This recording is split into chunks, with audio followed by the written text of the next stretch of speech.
Upload করে দেন। ফেসবুকে যাদের আইডি রয়েছে ফেসবুকে প্রতিবাদগুলো আপলোড করে দেন। এটা যাতে একটা সারা দুনিয়াতে ছড়িয়ে পড়ে, কুফফার বিশ্ব যাতে দেখতে পারে যে গ্রামগঞ্জের একেবারে আনাচে কানাচে থেকে প্রিয় নবী মুহাম্মদ রাসূলুল্লাহ সাল্লাল্লাহু আলাইহি ওয়াসাল্লামের প্রেমিকের দল থেকে উঠছে। ইনশাআল্লাহ সুবহানাহু ওয়া তাআলা দুনিয়া তাদের ঠাঁই হবে না।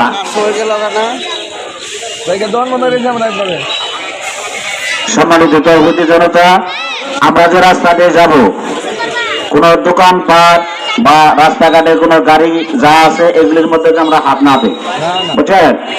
সোজা আমরা মিছিলে চলে যাব, আশেপাশে আমাদের কোনো দেখার বিষয় নেই। আর মিছিলে যারা পিছনে যারা থাকবে, এই পিছনের পোলাওয়ান যেন একজনের যেন আরেকজন না টাঙ্গায় না যায়, এটা খেয়াল করা। আর স্লোগান যে হবে, স্লোগান যেন আমরা সবাই দেখতে পারি, কেউ মুখ বন্ধ থাকবে না। আর ক্যামেরা যারা আছে কমপক্ষে 3 থেকে 4 জন সামনে পিছনে এভাবে দিবেন, কারণ এটা আমাদের প্রচার প্রসারের প্রয়োজন আছে। তাহলে সামনে আগানো যায়।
নবীর দুশ্মনেরা